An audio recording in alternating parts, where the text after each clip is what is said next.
今天要分享的改编故事是程门立雪，希望能在学习英语的路上给你带来收获。你的每个点赞和订阅都是对我莫大的鼓励。那么，咱们开始吧。 In the 11th century, during China's Song dynasty, there lived two brothers, Qing Hao and Qing Yi. They weren't generals who won battles. They weren't emperors who ruled millions. They were thinkers. They were philosophers. They were the men who built the foundation of Neo-Confucianism, a school of thought that would shape all of East Asia for nearly 1,000 years. Qing Yi, the younger brother, known to history as Master Qing, was not an easy man to impress. He had spent decades studying the classics, contemplating the nature of reality, and searching for the principles that governed everything under heaven. Students came from everywhere to sit at his feet.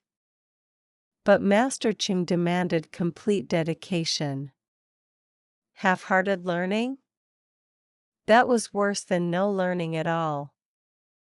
He could see right through you. One look, and he knew if you were truly serious or just playing scholar. Now, there were two men. Their names were Yanshi and Yuzhua. Yanshi was not a young man chasing a dream. He was already 40 years old. Think about that for a second.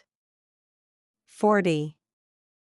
In an era when average lifespans were short, when men his age were settled into their careers, their families, their comfortable routines. And Yanshi? He had already achieved what most men spent their lives working toward. He had passed the imperial exams.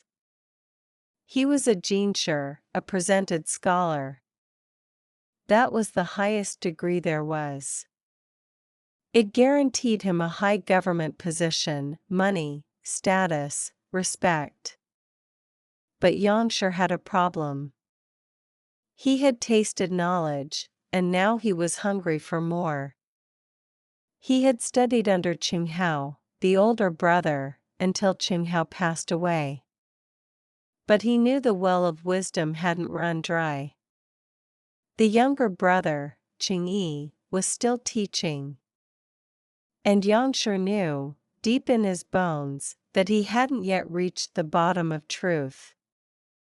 So he did something that must have looked crazy to everyone around him. He walked away from the easy path. He left his official post. He traveled hundreds of miles through rough terrain, just to present himself at Master Qing's door, like a beginner. He wasn't alone. His friend Yuzhua came with him.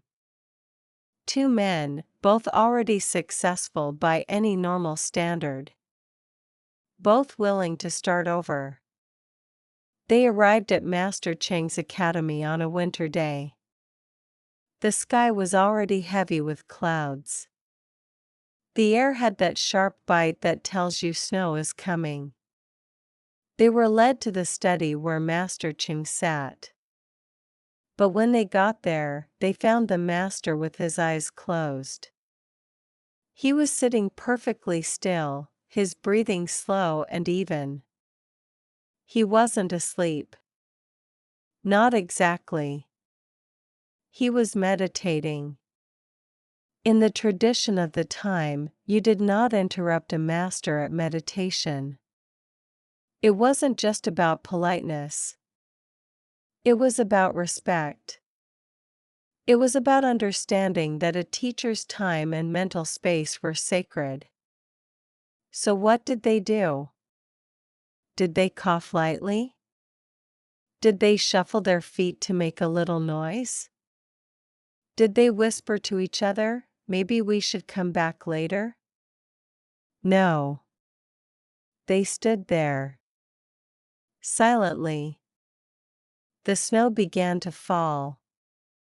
First just a few flakes, dusting the shoulders of their robes. Then thicker. Faster. The wind picked up. The temperature dropped. The cold began to creep through their shoes, up through their feet, into their bones. They didn't move. They didn't complain. They just stood there, waiting for their teacher to finish his meditation.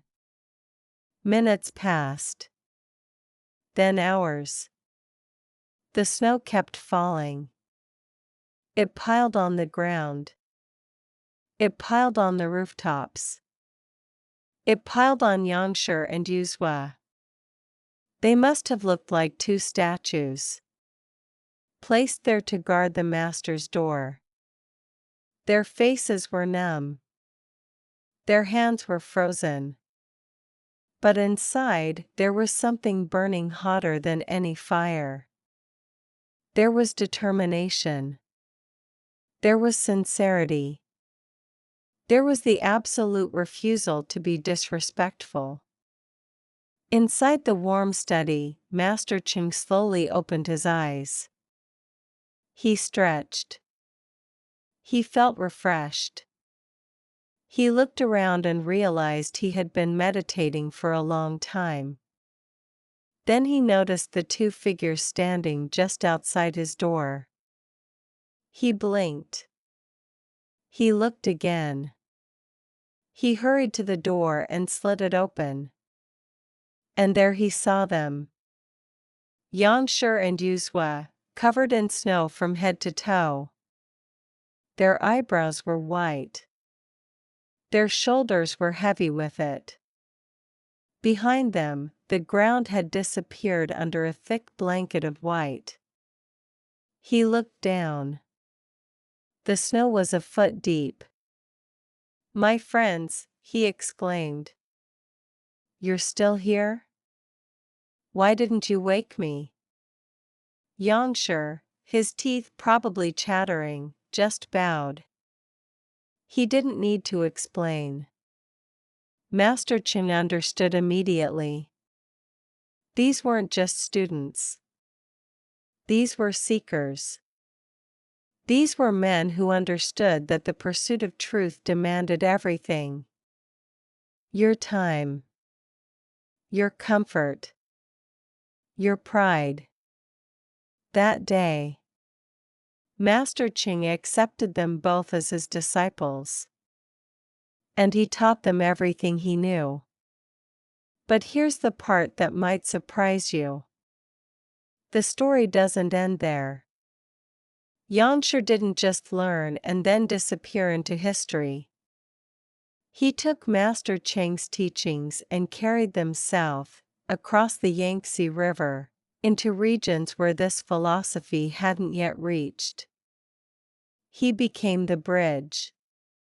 He became the man who transmitted the learning of the North to the South.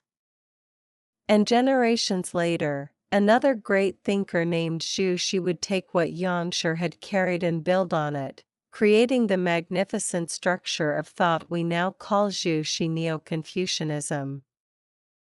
Think about that chain. If Yangsher hadn't stood in that snow, if he had been too proud, too impatient, too comfortable, would that flame have been passed? Would the learning have spread? Now, let's talk about the words. Let's talk about the language hidden in this story. In English, we call this story "Standing in the Snow at Master Cheng's Door." That's the literal translation of Chengmen Li Shui. Cheng is the family name. Men means door or gate. Li means to stand. Shui means snow. There's a word in this story that's worth holding on to. The word is reverence. It's not a word we use much anymore. Reverence means a deep respect for someone or something. It comes from the Latin word reverentia, which means awe or fear. But not fear like being scared. Fear like standing before something so much bigger than yourself that you can't help but be still. These two men, Yangsher and Yuzhua, they showed reverence. They understood something that our modern world often forgets, that learning isn't a transaction. You don't just pay money and download knowledge into your brain. Learning is a relationship. It's a relationship between the one who knows and the one who wants to know. And that relationship requires respect. It requires patience. It requires the willingness to stand in the snow and wait. Another word from this story, perseverance. That's the ability to keep going even when it's hard. Even when you're cold. Even when you're tired. Even when nobody's watching. Yangsher and Yuzhua had perseverance. They didn't give up after 5 minutes. They didn't give up after 20 minutes. They stood there until the master woke up. That's perseverance. And one more word, disciple. A disciple isn't just a student. A student takes a class. A disciple dedicates a life. A student learns facts. A disciple absorbs a way of being. Yangsher and Yuzhua wanted to be disciples. They weren't just there for information.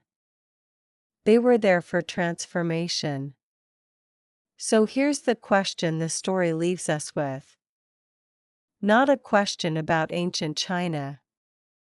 A question about right now. About you. What are you willing to stand in the snow for? What truth is so important to you that you would wait hours in the freezing cold just for a chance to hear it?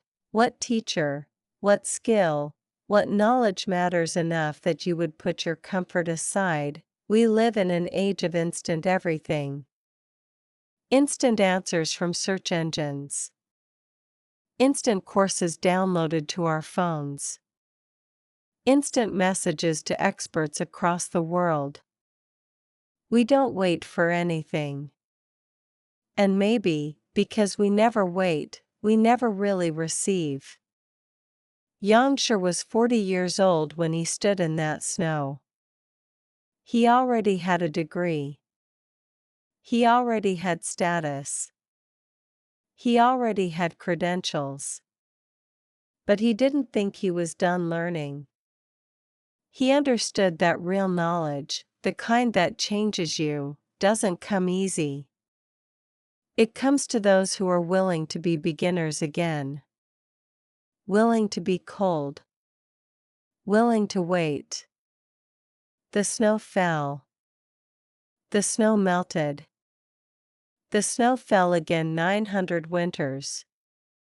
But that one snowfall, the one that buried the path to Master Cheng's door, that snow never really went away. It's still here. In the story. In the words. In the question it asks each of us. What are you willing to stand in the snow for? 下集请移步主页观看。